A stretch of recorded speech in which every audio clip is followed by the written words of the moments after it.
Bueno, muy buenos días a todos. En este momento vamos a continuar con el análisis que teníamos del capítulo anterior sobre Gilmore Girls y todo lo que tiene que ver sobre esas heridas familiares que están allí presentes, que tal vez no vemos, pero que están afectando de alguna manera la historia de la familia, la historia generacional.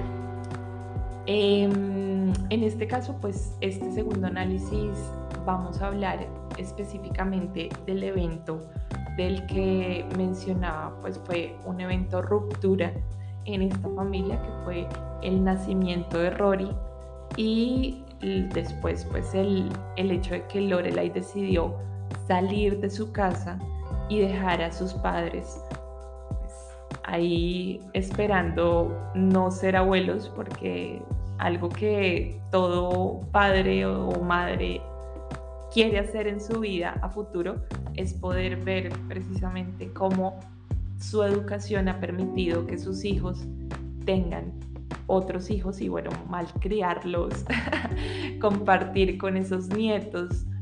Entonces, como les mencionaba en el capítulo anterior, Lorelai impidió que sus padres pudieran participar en la vida de Rory durante sus primeros 16 años. Esto fue algo que marcó muchísimo, sobre todo a Emily, porque se sintió traicionada por parte de su hija y le cuesta al principio asumir que tiene una nieta, que es Rory, y como que la trata de alguna manera un poco con lejanía, pero conforme van compartiendo en esta obligación, que como les recuerdo en el capítulo anterior mencionaba, y es la obligación que tiene Lorelai de ir a cenar con ellos cada viernes, cada 15 días, por favor, que alguien me saque de la duda, que no recuerdo, pero esa obligación que tiene Lorelai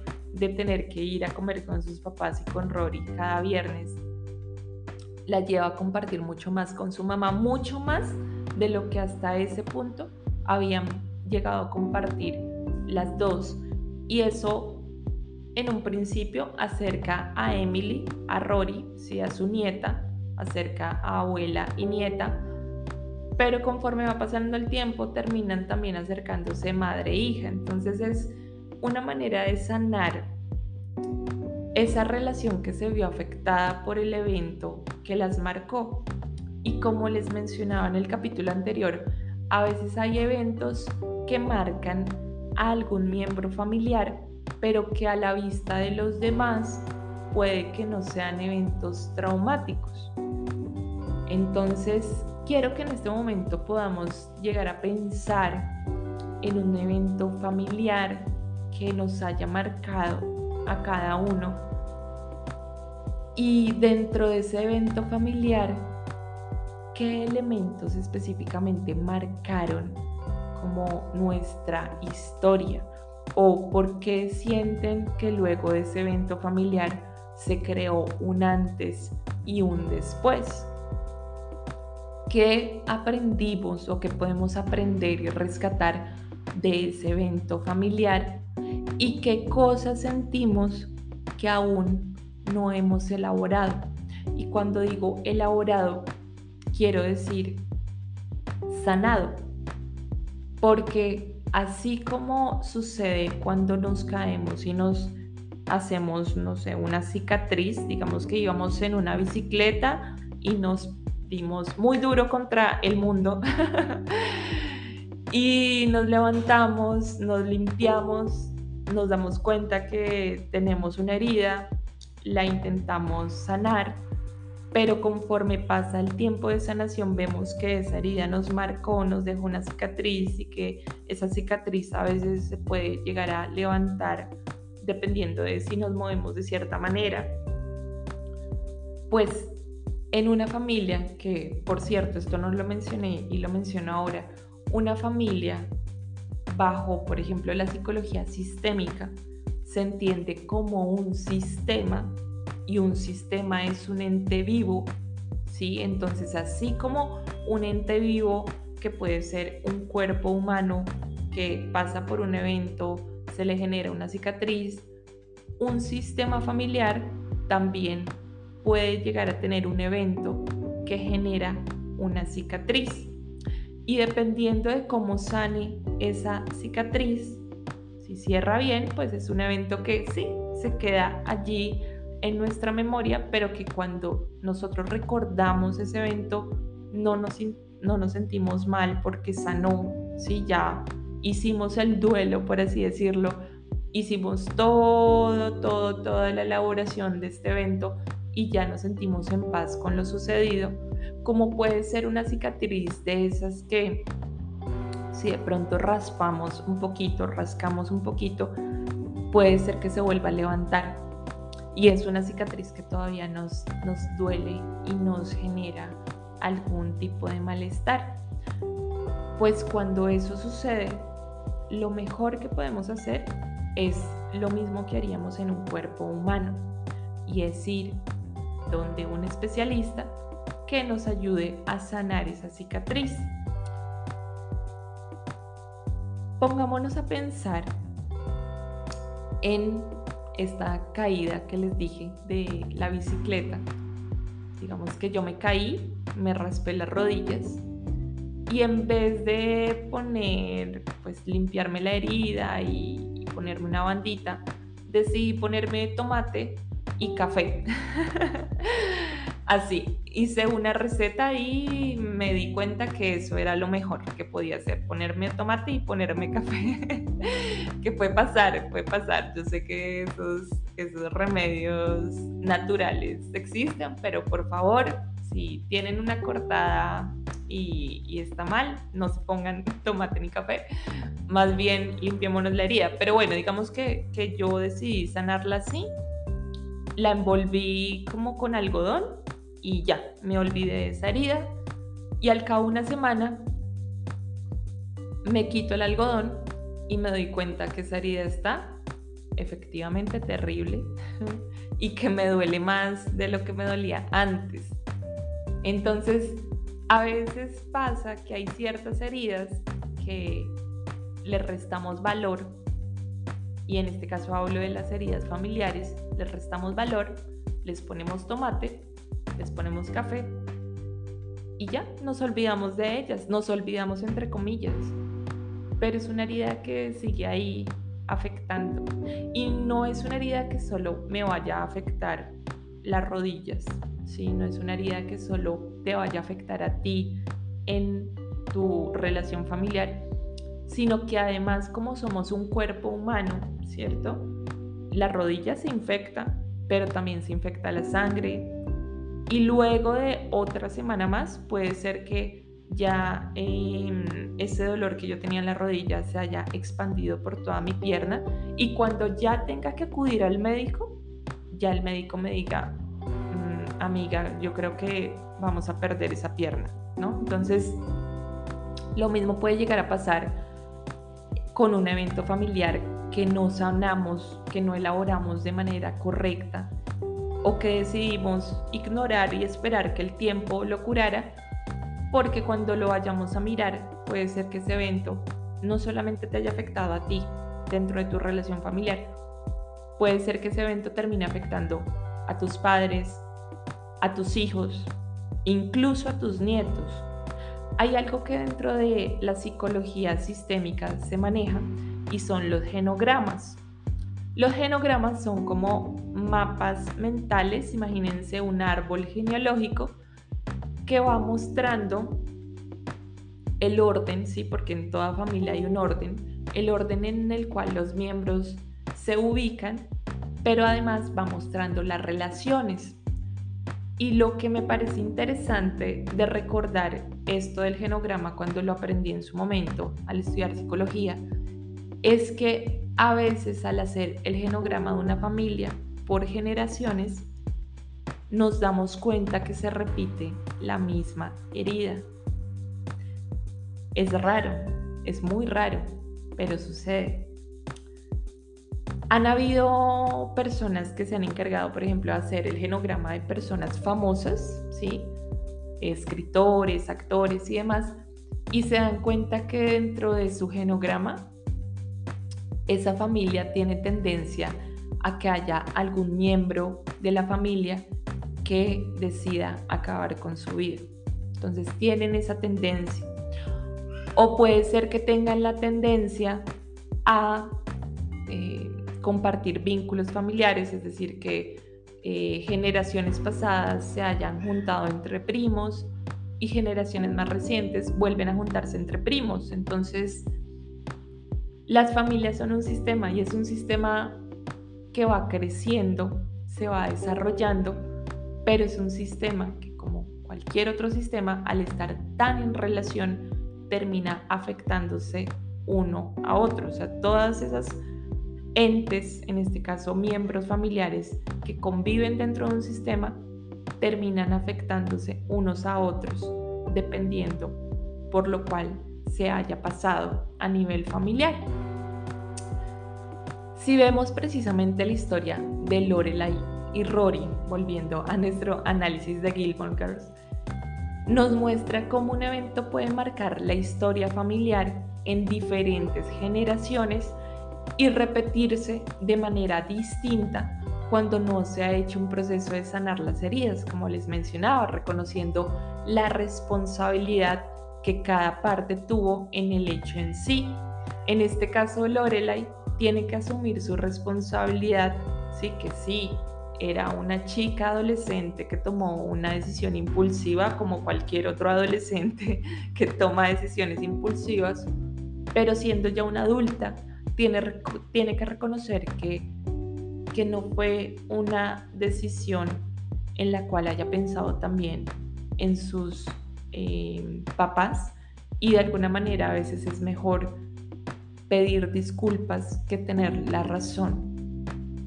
Y en este caso Lorelai lo que tendría que hacer es disculparse con Emily y con Richard, sus papás, y decirles: miren, yo sé que no entienden mis razones, pero esto que hice, lamento mucho que haya sucedido y de verdad quiero que partamos de aquí para mejorar nuestras relaciones familiares.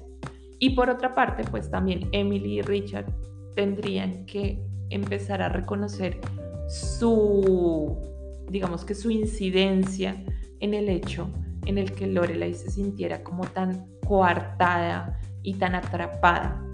Por mucho que ellos se paren en la montaña de lo hicimos bien, fuimos los mejores, subyacentemente el comportamiento de su hija les está diciendo que no lo hicieron bien, papás, no lo hicieron bien y podrían haberlo hecho mejor. Y uno como papá se va a equivocar muchísimo toda la vida, toda la vida, pero el tema es no equivocarse, sino aprender de esas equivocaciones y saber cómo resarcir la equivocación, cómo disculparnos con nuestros hijos y partir de ese aprendizaje que nos deje la equivocación para no volver a cometer a futuro nuevos errores.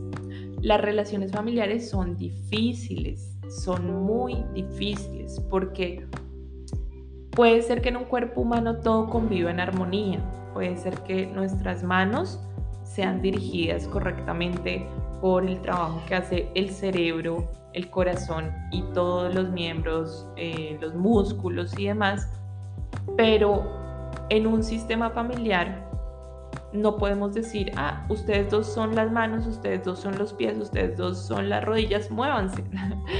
Es muy difícil porque cada ser humano piensa de manera diferente y como seres humanos nuestra visión está muy limitada. Entonces está limitada a mis creencias, está limitada a lo que yo he vivido hasta ese momento, y para mí, si para mí esto es normal, no voy a entender por qué para ti es gran cosa o por qué para ti es tan difícil entender que para mí es normal.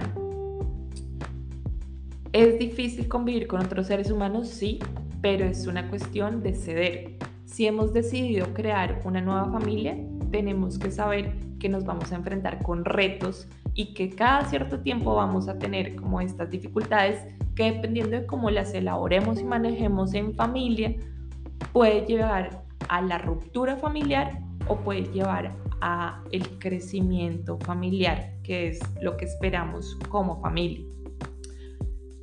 Como mencionaba, pues se evidencian las complejidades de las relaciones familiares a través de esta serie, en donde cada miembro observa un mismo hecho desde una perspectiva muy diferente y cómo el mantener una estructura familiar adecuada es vital para que cada miembro de la familia conozca su papel y se sienta parte de un todo.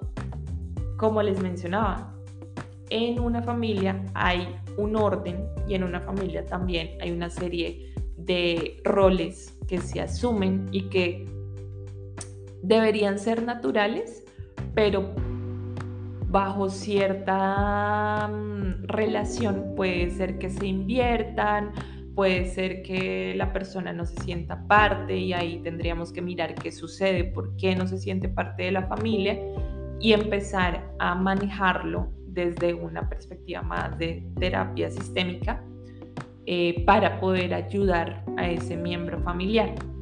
A propósito precisamente de ese primer análisis que quise plantear sobre Gilmore Girls, en este momento me gustaría señalar 3 reglas que entran a jugar dentro de un sistema familiar. Para quienes no están tan familiarizados con esto de la psicología sistémica, pues dentro de un sistema hay una serie de reglas que se suelen cumplir y estas reglas pues determinan ese crecimiento del sistema, porque al ser un ente vivo, una familia va a tender a crecer y con ese crecimiento hay siempre cambios, momentos de cambios. Es inevitable el cambio porque es lo que nos mantiene vivos o incluso es lo que nos da la idea de que somos un ente vivo. Si pensamos en una piedra que se mantiene estática, pues una piedra no es un ente vivo. Si pensamos en una planta que pensaríamos nosotros que al estar enterrada en la tierra se quedaría quieta, imaginémonos una planta que dejamos muy cerca de una ventana en donde le da un rayito de sol. Si al cabo de 3 semanas volvemos a ver la planta, nos vamos a empezar a dar cuenta cómo sus hojas se van a ir inclinando a ese rayito de sol. Entonces cualquier ente vivo va a tender al cambio y va a tender también a la preservación, obviamente, porque nosotros queremos crecer, pero no queremos que ese crecimiento conlleve a que las cosas se acaben. Y esta analogía que estoy teniendo con la familia es una analogía que incluso se puede aplicar en las empresas, porque las empresas también son un ente vivo que están en desarrollo y en crecimiento. Cuando se acaba ese desarrollo y ese crecimiento, la empresa se acaba, ¿cierto? Se va a estancar y eventualmente va a acabarse. Lo mismo sucede con una estructura familiar, con una línea familiar. Si alguien en la línea familiar decide dejar de tener hijos, y digamos que es mi único hijo, por ejemplo, yo tengo un hijo, él crece, pero él a futuro no quiere tener hijos, pues ya sabemos que con su línea se termina esa línea familiar. Puede ser que mis hermanos tengan hijos y esos hijos tengan hijos, pues esa línea familiar distinta a ese ente familiar pues sí que va a tener y va a seguir preservándose, pero si es solamente una familia que tiene un hijo y ese hijo no quiere continuar teniendo hijos a futuro, pues va a morir esa línea familiar ahí. Entonces, hablando de estas 3 reglas familiares que les voy a explicar, pues son reglas que rigen ese sistema en crecimiento y desarrollo. La primera es que cada miembro de la familia pertenece a la familia, lo cual quiere decir que hay una fuerza de conservación que rige un sistema familiar para preservar su integridad y que impide que se pueda rechazar, excluir, olvidar a cualquier miembro de la familia, ya que al hacerlo se impacta aún más el sistema familiar. Pensemos en el caso de la película Encanto y su mensaje de no se habla de Bruno.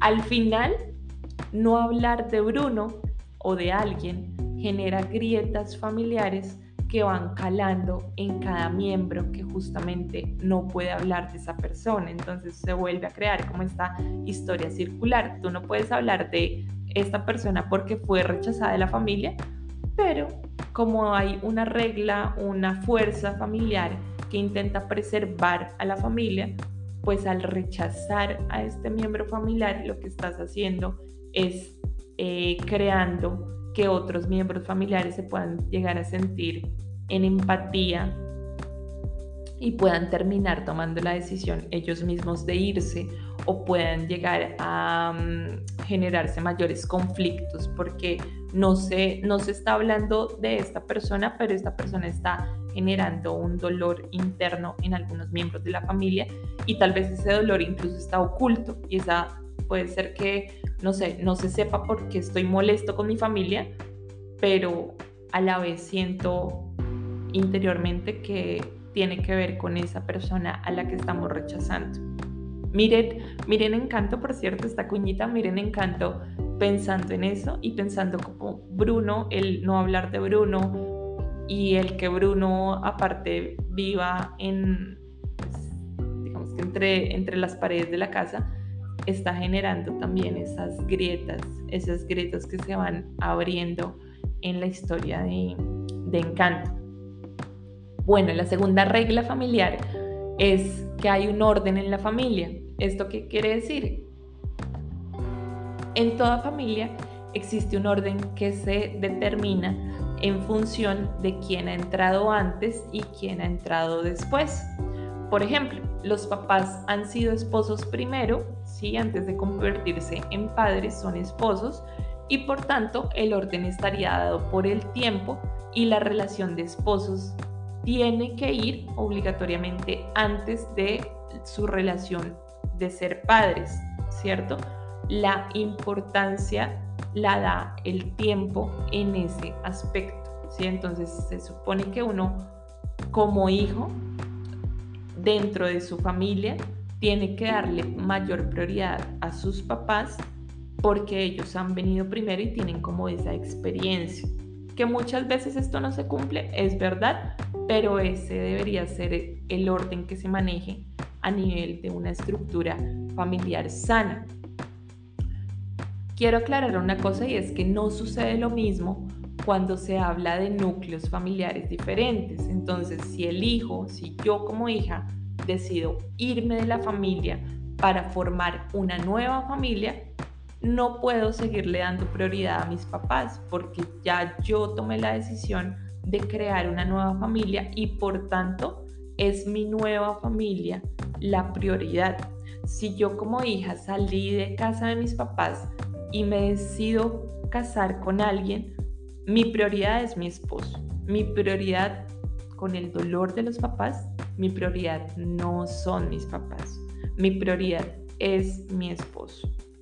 Y luego de esa prioridad que es mi esposo, seguirían nuestros hijos y finalmente mis papás, ¿sí? Entonces hay que entender que cuando se habla dentro de un mismo núcleo familiar, pues la prioridad la da el orden en el cual cada miembro ha llegado, ¿cierto? Entonces los mayores tienen mayor importancia que los menores, pues porque son quienes llegaron antes y crearon esta estructura familiar.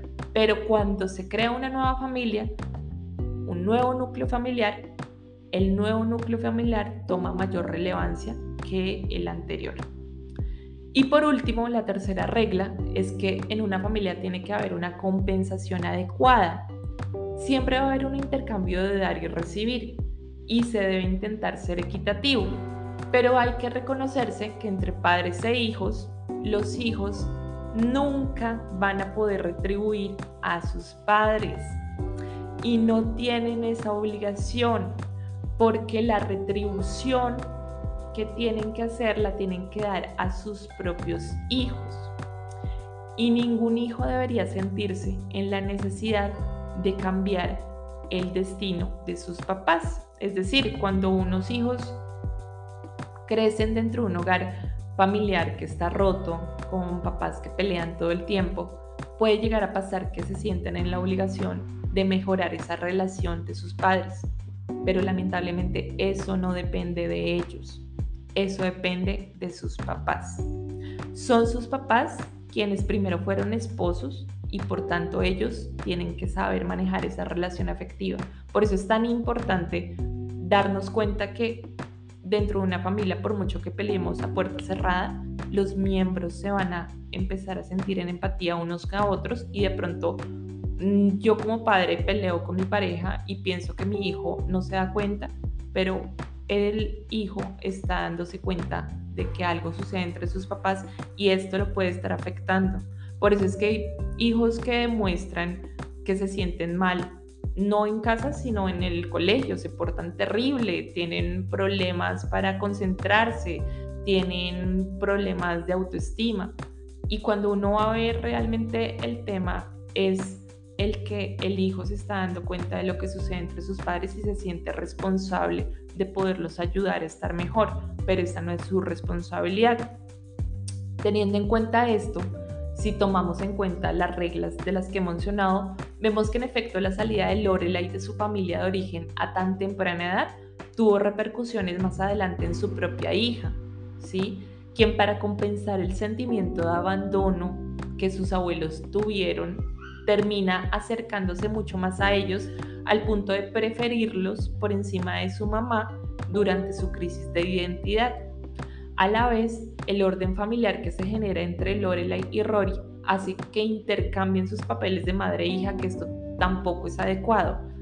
Rory termina asumiendo un papel mucho más maternal con Lorelai al dirigirla y a veces educarla como si lo fuera, dado que la personalidad de Lorelai suele ser mucho menos autoritaria, más efervescente, casi como si se tratara de un adolescente en el cuerpo de un adulto. Y es posible que el perder la adolescencia, ¿sí?, y entrar tan pronto a la etapa adulta le hubiera ocasionado a Lorelai el tener que vivir esa adolescencia tardía que está viviendo con su hija Rory cuando Rory es adolescente. Pero esto precisamente lleva a que Rory, como en una especie de paralelismo, termine retrasando su propia adolescencia para vivir más adelante esa adolescencia ya siendo una adulta. Entonces, si ven cómo todos los miembros de la familia se van afectando unos a otros. Y finalmente, por ejemplo, los intentos de Lorelai de retribuir a sus padres no le están dejando reconocer que la persona a la que tiene que retribuir, enseñar y educar para convertirse en una adulta funcional es a su hija, dándole mejores ejemplos a seguir para que no tema equivocarse, cometer errores, reinventarse y explorar nuevos rumbos. El discurso que Lorelai maneja con su hija es ponerse siempre como el mal ejemplo, y esto debería modificarse para que su hija vea que su camino no se va a afectar gravemente por los errores que cometa, que todos cometemos errores, que no pasa nada, sino por la falta de suficiencia para pedir ayuda a tiempo o para aprender de sus errores y no repetirlos. Entonces, ya con esta reflexión, esta segunda reflexión del análisis, quería dejarlos para que nosotros mismos evaluemos, por una parte, cómo estamos educando a nuestros hijos ahorita mismo o cómo queremos educarlos si planeamos tener hijos, y cómo podríamos llegar a evitar que nuestros hijos lleguen a repetir nuestros errores, haciéndolo de una manera sana y elaborando de manera sana esos momentos que han marcado nuestra historia familiar. Y bueno, muchas gracias a todos por haberme acompañado en este super mega análisis. En una próxima entrega pues hablaremos de otros elementos familiares y les agradezco también si me pueden dar ideas o información de qué tipo de contenido les interesa también poder conocer en relación a estas temáticas familiares. Que tengan todos un muy buen día. Hasta luego.